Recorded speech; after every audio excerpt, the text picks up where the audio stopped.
दोस्तों, अहिल्या का उद्धार सुनिए।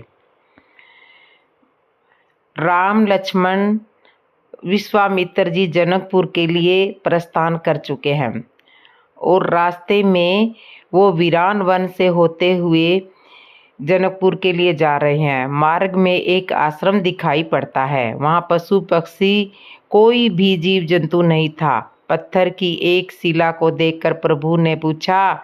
तब मुनि ने विस्तार पूर्वक सब कथा राम जी को सुनाई। गौतम मुनि की स्त्री अहिल्या श्रापवश पत्थर की देह धारण किए बड़े धीरज से उनके चरण कमलों की धूलि चाहती है। वे रघुवीर इस पर कृपा कीजिए। गुरु विश्वामित्र जी ने उनके ऊपर कृपा करने के लिए कहा। श्री राम जी ने पवित्र और शोक को नाश करने वाले चरणों का स्पर्श पाते ही सचमुच वह तपोमूर्ति अहिल्या प्रकट हो गई।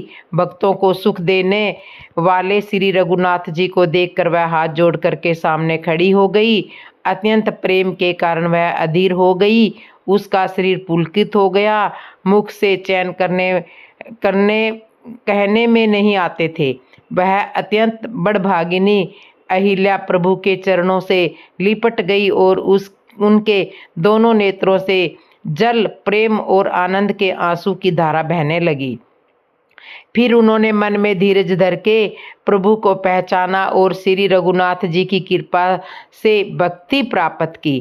तब अत्यंत निर्मल वाणी से उसने इस प्रकार स्तुति आरंभ की। हे ज्ञान के जानने वाले श्री रघुनाथ जी, इस प्रकार आपकी जय हो, आपकी जय हो। सहज ही अपवित्र स्त्री हूँ और मैं प्रभु आप जगत के पवित्र करने वाले, भक्तों को सुख देने वाले और रावण के शत्रु हो।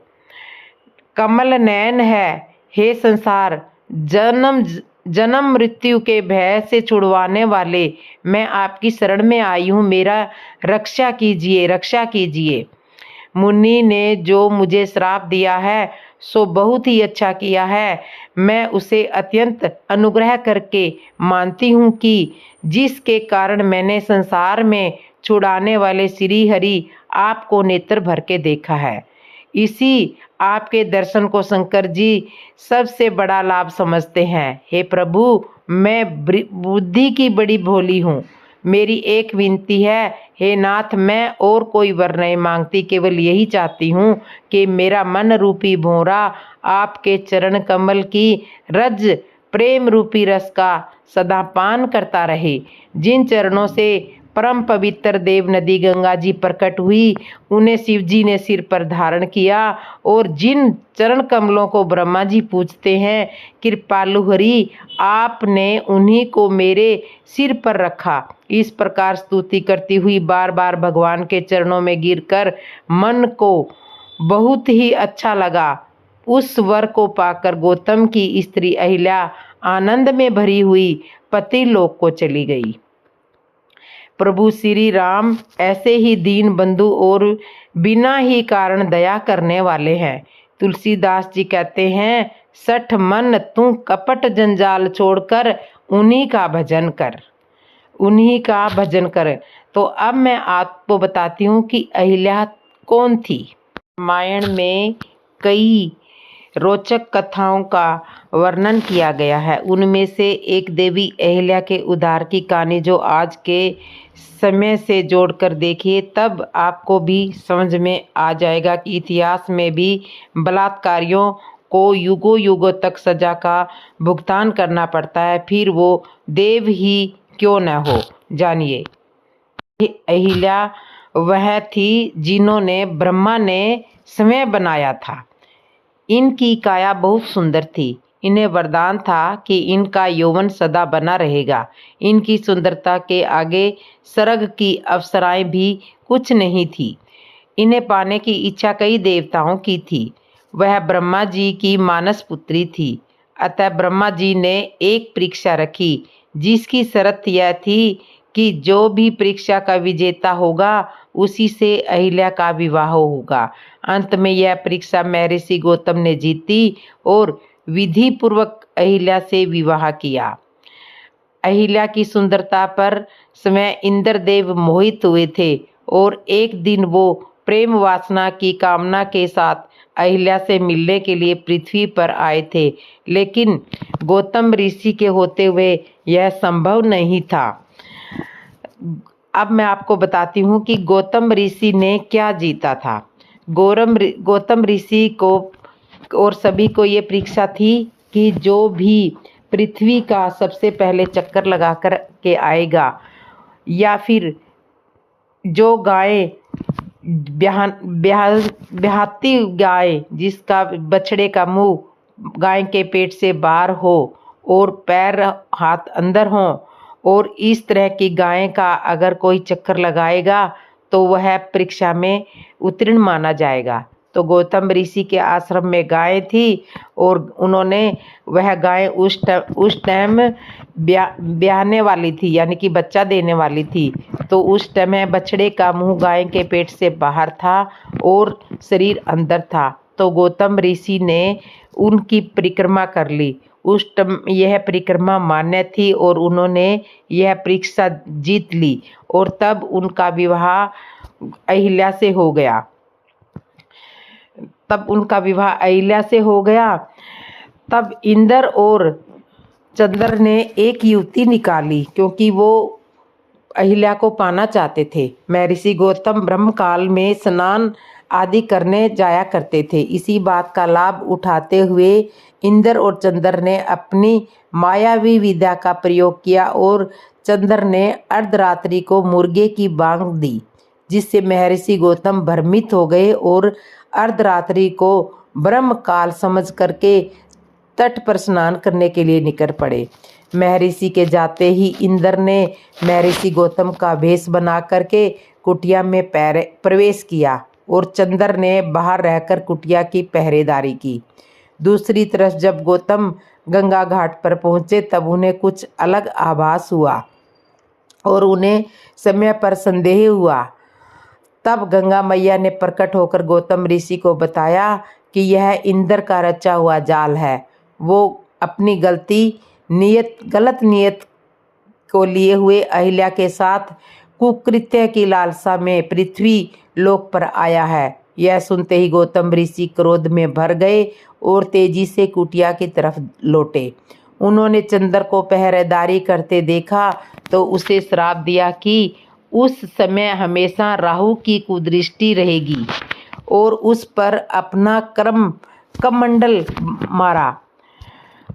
तब से ही चंद्रमा पर दाग है। उधर इंद्र को भी महर्षि के वापस आने का आभास हो गया और वो भागने लगा।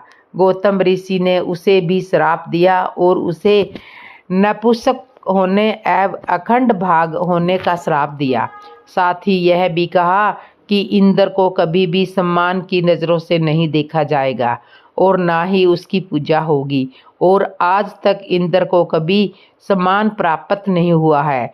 जब इंद्र भागने के लिए अपने मूल रूप में आया तब अहिल्या को सत्य ज्ञात हुआ, लेकिन तब तक अनहोनी हो चुकी थी जिसमें अहिल्या की गलती नहीं थी। उनके साथ तो बहुत बड़ा छल हुआ था, लेकिन महर्षि गौतम अत्यंत क्रोधित हुए थे और उन्होंने अहिल्या को अनंत समय के लिए एक शिला में बदल जाने का श्राप दिया था। जब ऋषि का क्रोध शांत हुआ तब उन्हें एहसास हुआ कि इसमें अहिल्या की कोई गलती नहीं है, परंतु वे अपना श्राप वापस नहीं ले सकते थे। अपने इस श्राप से महर्षि गौतम भी बहुत दुखी हुए थे।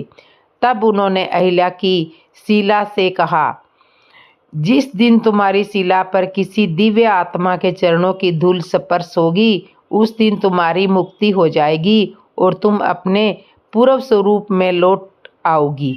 इतना कहकर दुखी गौतम ऋषि हिमालय चले गए और जनकपुरी की कुटिया में अहिल्या की शिला युगों युगों तक अपनी मुक्ति की प्रतीक्षा में कष्ट भोग रही थी। युगों बीतने के बाद जब महर्षि विश्वामित्र राक्षसी ताड़का के वध के लिए अयोध्या से प्रभु श्री राम लक्ष्मण को लेकर आए, तब ताड़का वध के बाद वे यज्ञ के लिए आगे बढ़े थे।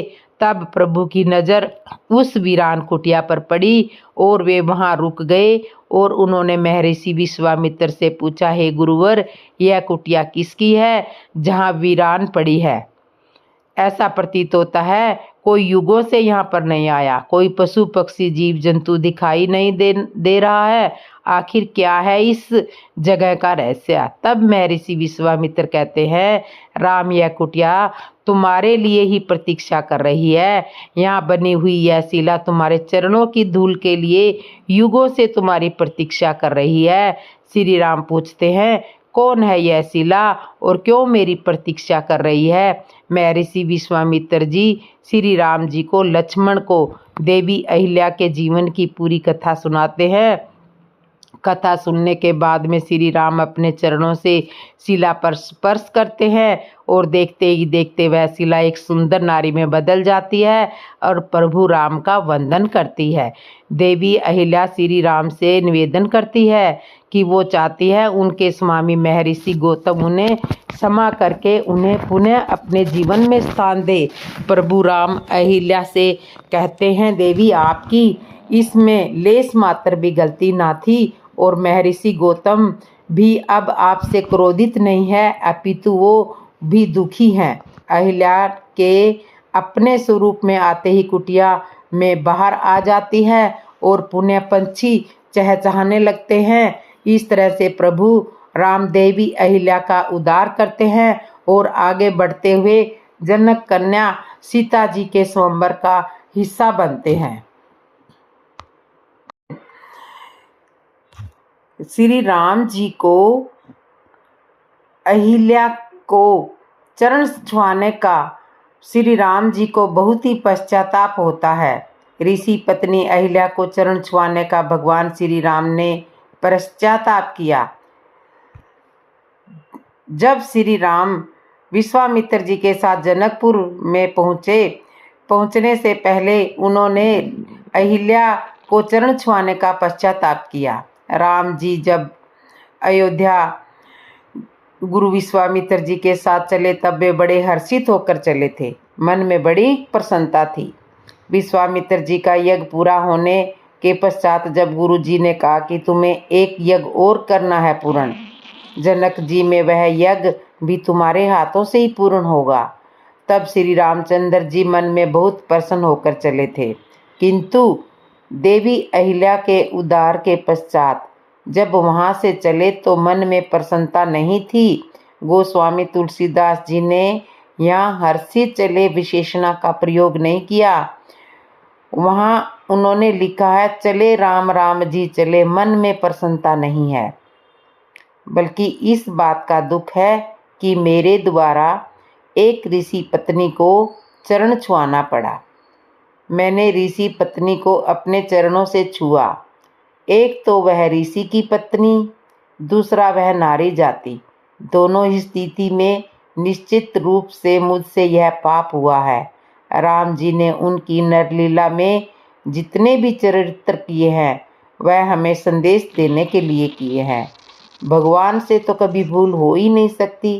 किंतु इस प्रसंग का आशय यह है कि तुलसीदास जी समझाना चाहते हैं कि कहीं इस तरह की भूल हमसे ना हो जाए, और यदि हो भी जाए तो उसी तरह प्रायश्चित करना चाहिए जिस तरह भगवान ने अहिल्या उद्धार के बाद पश्चाताप किया है। प्रायश्चित करने के लिए गंगा नदी में गए, वहाँ उन्होंने गंगा जी में स्नान किया, दान पुण्य किया। इस तरह अहिल्या को चरण छुआने के पापों का प्रायश्चित किया। तब उनके मन में प्रसन्नता हुई और वहाँ से जब चले तब फिर हर्षित होकर चले। तुलसीदास जी ने फिर वहाँ भगवान की प्रसन्नता को दर्शाया।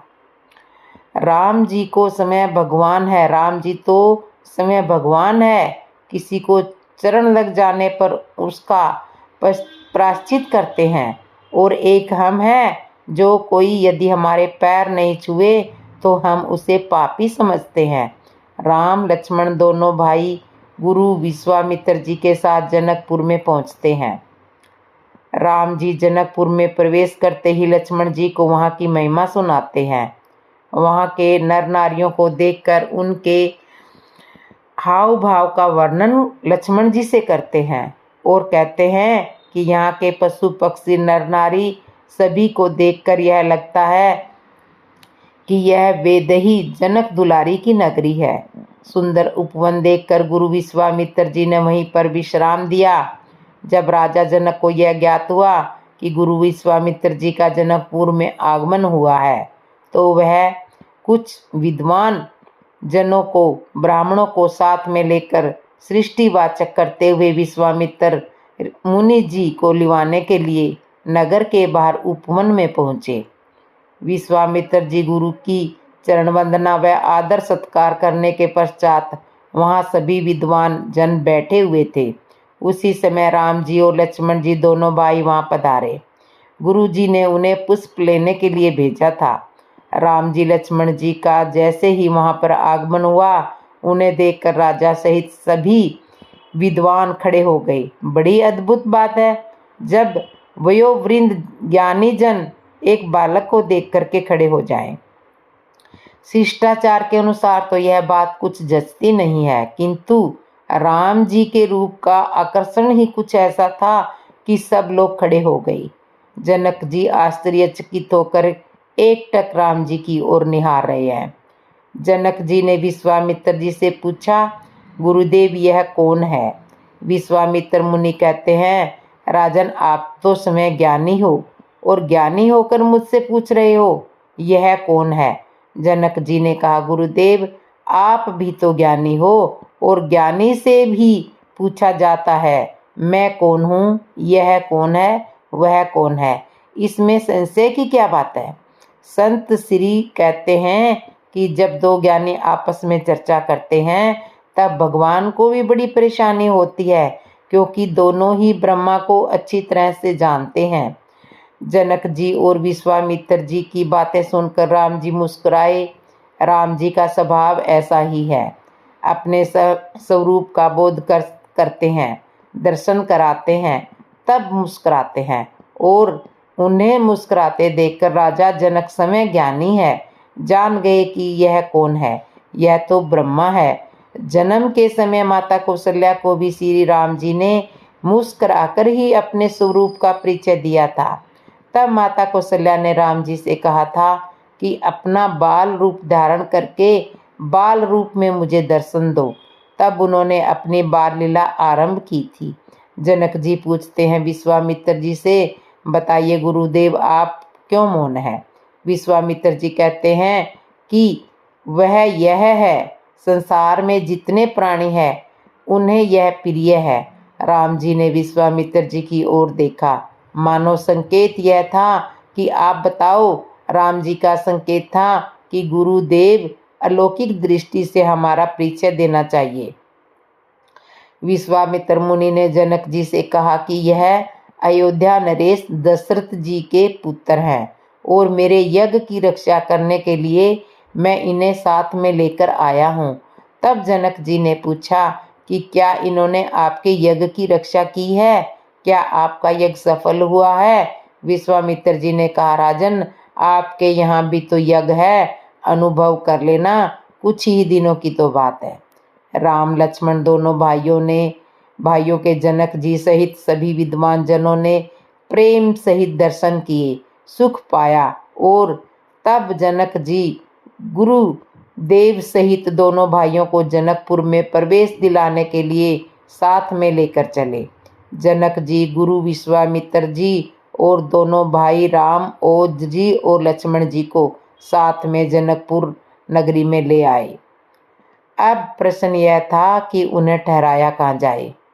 तब उन्होंने गुरुजी सहित दोनों भाइयों को श्री जानकी जी का महल, सुंदर सदन जिसमें श्री सीता जी विराजमान रहती है, उन दोनों भाइयों को वहाँ ठहराया, क्योंकि सीता माता भक्ति स्वरूप है, जनक जी ज्ञान स्वरूप है। वह जानते हैं कि ज्ञानी के भवन में तो भगवान ठहर नहीं सकते, भगवान तो भक्ति के रूप में ही ठहर सकते हैं। इसलिए उन्होंने भक्ति रूपा माता जानकी के महल में दोनों भाइयों को ठहराया और भक्ति रूपा जानकी को अपने महल में अपने हृदय में बसाया। इस तरह से उन राम, लक्ष्मण और विश्वामित्र विश्राम कर रहे हैं। राम जी ने जब जनकपुर की शोभा देखी तब वे छोटे भाई लक्ष्मण सहित अत्यंत हर्षित हुए। वहाँ अनेकों बावड़ियाँ, कुएं, नदी और तालाब हैं जिनमें अमृत के समान जल है और मणियों की सीढ़ियाँ बनी हुई है। मकरंद रस से मतवाले होकर भौरे सुंदर गुंजर कर रहे हैं। रंग बिरंगे बहुत से पक्षी मधुर शब्द कर रहे हैं। रंग रंग के कमल खिले हुए हैं। सदा सब ऋतुओं में सुख देने वाला शीतल मंद सुगंध पवन बह रहा है। पुष्प वाटिका, फुलहारी बाग और वन जिनमें बहुत सारे पक्षियों का निवास है, फूलते फलते और सुंदर पत्तों में लदे हुए नगर के चारों ओर सुशोभित है। नगर की सुंदरता का श्री राम जी बहुत ही अच्छे से वर्णन कर रहे हैं। मकरंद रस से मतवाले होकर भौरे सुंदर गुंजार कर रहे हैं।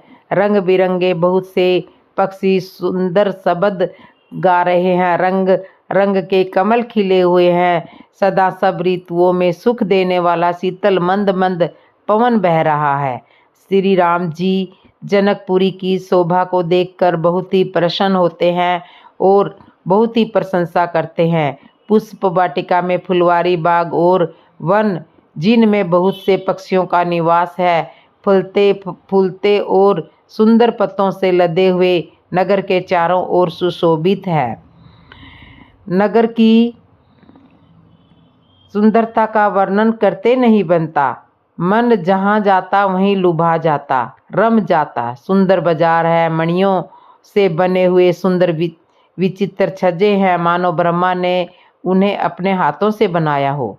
कुबेर के समान श्रेष्ठ धनी व्यापारी सब प्रकार की अनेक वस्तुएं लेकर दुकानों में बैठे हैं। सुंदर चौराहों और सुहानी गलियां सदा सुगंध से सींची रहती है। सबके घर मंगलमय है और उन पर चित्र कढ़े हुए हैं जिन्हें मानो कामदेव रूपी चित्रकार ने अंकित किया हो।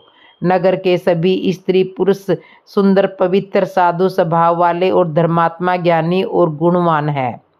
जहाँ जनक जी का अत्यंत अनुपम सुंदर निवास स्थान महल है, वहाँ के विलास ऐश्वर्य को देखकर देवता भी चकित हो जाते हैं। मनुष्य की तो बात ही क्या, राजमहल के परकोटे को देखकर चित्त चकित हो जाता है। ऐसा मालूम होता है कि मानो उसने समस्त लोगों की शोभा को रोक कर घेर कर रखा है। उज्जवल महलों में अनेक प्रकार के सुंदर रीति से बने हुए मणि जड़ित सोने की जरी के पर्दे लगे हुए हैं। सीता जी के रहने के सुंदर महल की शोभा का वर्णन किया ही कैसे जा सकता है। राजमहल के सब दरवाजे फाटक सुंदर हैं, जिनमें ब्रिज के मजबूत अथवा हीरे के चमकते हुए किवाड़ लगे हुए हैं। वहाँ मातहत राजाओं, नटों, मागधों और भाटों की भीड़ लगी रहती है। घोड़ों और हाथियों के लिए बहुत बड़ी बड़ी घुड़सालें और गजसलाएं, भील खाने बनी हुई हैं, जो सब समय घोड़े, हाथी और रथों से भरी रहती है। बहुत से सूरवीर मंत्री और सेनापति हैं। उन सब के घर भी राजमहल तरीके से ही है। नगर के बाहर तालाब और नदी के निकट जहाँ तहाँ बहुत से राजा लोग उतरे हुए डेरा डाले हुए हैं। आमों का एक अनुपम बाग देखकर, जहाँ पर सब प्रकार के सुबीते थे और सब तरह से सुहाना था, तो इस तरह से सब कुछ देख करके राम जी लक्ष्मण जी को नगर का सारा हाल बताते हैं। तो इस तरह से राम जी जनकपुर का वर्णन लक्ष्मण जी को उन सारा वृतांत सुनाते हैं। जी के मन में लालसा है कि लक्ष्मण जी के हृदय में लालसा है कि जाकर जनकपुर को देख आवें, परंतु प्रभु श्री राम जी का डर है और फिर मुनि जी को भी कहने में संकुचाते हैं, इसलिए प्रकट में कुछ नहीं कहते हैं, मन ही मन मुस्कुरा रहे हैं। अंतर्यामी श्री राम जी ने छोटे भाई के मन की दशा को जान लिया। तब उनके हृदय में भक्त वत्सलता उमड़ आई और वे गुरु जी की आज्ञा पा करके बहुत ही विनय के साथ संकुचाते हुए मुस्कुराकर बोले, हे नाथ, लक्ष्मण नगर देखना चाहते हैं, किंतु आप के डर के और संकोच के कारण स्पष्ट से कह नहीं सकते। यदि आपकी आज्ञा पाऊं तो मैं इसको नगर दिखला करके तुरंत ही वापस ले आऊंगा। यह सुनकर मुनिवर विश्वामित्र ने प्रेम सहित वचन कहे, हे राम, तुम नीति की रक्षा कैसे न करोगे? हे तात, तुम धर्म की मर्यादा का पालन करने वाले और प्रेम के वशीभूत होकर सेवकों को सुख देने वाले हो। सुख के निदान दोनों भाई जाकर नगर देखाओ। अपने सुंदर मुख दिखलाकर सब नगरवासियों के नेत्रों को सफल करो। सब लोगों के नेत्रों को सुख देने वाले दोनों भाई मुनि के चरण कमलों की वंदना करके चले। बालकों के झुंड इनके सौंदर्य की अत्यंत शोभा देख करके साथ लग लिए। उनके नेत्र और मन इनकी माधुरी पर लुभ गए। दोनों भाइयों के पीले रंग के वस्त्र है, कमर के पीले दुपट्टों से तरकस बंधे हुए हैं। हाथों में सुंदर धनुष बाण सुशोभित है। श्याम और गौर वर्ण के शरीरों के अनुकूल भावार्थ जिस रंग का चंदन अधिक थपे उस पर उसी रंग के सुंदर चंदन की खोर लगी हुई है। सांवरे और गोरे रंग की मनोहर जोड़ी है। सिंह के समान पुष्ट गर्दन, गले का पिछला भाग है, विशाल भुजाएं, चौड़ी छाती और अत्यंत सुंदर गजमुखता की माला, सुंदर लाल कमल के समान नेत्र, तीनों तापों से छुड़ाने वाला चंद्रमा के समान मुख है। कानों में सोने के कर्णफूल अत्यंत शोभा दे रहे हैं। देखते ही देखने वालों के चित्त को मानो चुरा लेते हैं। उनकी चितवन दृष्टि बड़ी मनोहर है और भौहें तिरछी और सुंदर है। माथे पर तिलक की रेखाएं ऐसी सुंदर है मानो मूर्तिमती शोभा पर मोहर लगा दी गई है। सिर पर सुंदर चौकनी टोपियां दिए हुए हैं। काले और घुंघराले बाल हैं। दोनों भाई नख से लेकर शिखा तक, एडी से चोटी तक सुंदर है। सारी शोभा जहां जैसी चाहिए वैसी ही है। जब पूर्ववासियों ने यह समाचार पाया कि दोनों राजकुमार नगर देखने के लिए आए हैं, तब वे घर बार सब छोड़कर, कामकाज को छोड़कर ऐसे दौड़ी मानो दरिद्री धन का खजाना लूटने दौड़े हों। स्वभाव से ही सुंदर दोनों भाइयों को देखकर वे लोग नेत्रों का फल पाकर सुखी हो रहे हैं। युवती स्त्रियां घर के झरोखों से लगी हुई प्रेम सहित श्री राम जी के दर्शन कर रही है। वे आपस में बड़े प्रेम से बातें कर रही हैं। ये सखी, इन्होंने करोड़ों कामदेवों की छवि को जीत लिया है। देवता, मनुष्य, असुर, नाग और मुनियों में ऐसी शोभा कहीं सुनने में नहीं आती। भगवान विष्णु के 4 भुजाएं हैं, ब्रह्मा जी के 4 मुख है, शिव जी का विकट भयानक वेश है और उनके 5 मुख है। हे सखी, दूसरा देवता भी कोई ऐसा नहीं है जिसके साथ इस छवि की उपमा की जाए। इनकी किशोर अवस्था है। ये सुंदरता के घर सांवले और गोरे रंग के तथा सुख के धाम है। इनके अंग अंग पर करोड़ों अरबों कामदेवों को न्योछावर कर देना चाहिए। हे सखी, भला कहो तो ऐसा कौन सा शरीर होगा जो इस रूप को देखकर मोहित न हो जाए। अर्थात यह रूप जड़ चेतन सबको मोहित करने वाला है। तब कोई दूसरी सखी प्रेम सहित कोमल वाणी से बोली, हे श्याणी, मैंने जो सुना है उसको सुनो। ये दोनों राजकुमार महाराज दशरथ के पुत्र हैं। बाल राजहंसों का साथ सुंदर जोड़ा है। ये मुनि विश्वामित्र के यज्ञ की रक्षा करने के लिए आए थे और इन्होंने युद्ध के मैदान में राक्षसों को मारा है। जिनका श्याम शरीर और सुंदर कमल जैसे नेत्र हैं, वो मारीच और सुबाहु के मंद को चूर करने वाले और सुख की खान है। और जो हाथ में धनुष बाण लिए हुए हैं, वह कौशल्या जी के पुत्र हैं, जिनका नाम राम है, जिनका रंग गोरा है और किशोर अवस्था में है, और जो सुंदर वेश बनाए हुए और हाथ में धनुष बाण दिए हुए श्री राम जी के पीछे चल रहे हैं, वे उनके छोटे भाई हैं। उनका नाम लक्ष्मण है। सखी सुनो, वे माता सुमित्रा के पुत्र हैं। इस तरह से नगरवासी आपस में बातें करते हैं। तो दोस्तों, आज की कथा को यहीं विश्राम करते हैं। आगे की कथा अगली वीडियो में आपको सुनाएंगे। तब के लिए जय श्री राम दोस्तों, और कमेंट में जय श्री राम कर दो और चैनल को सब्सक्राइब कर दो। बोलो जय श्री राम दोस्तों।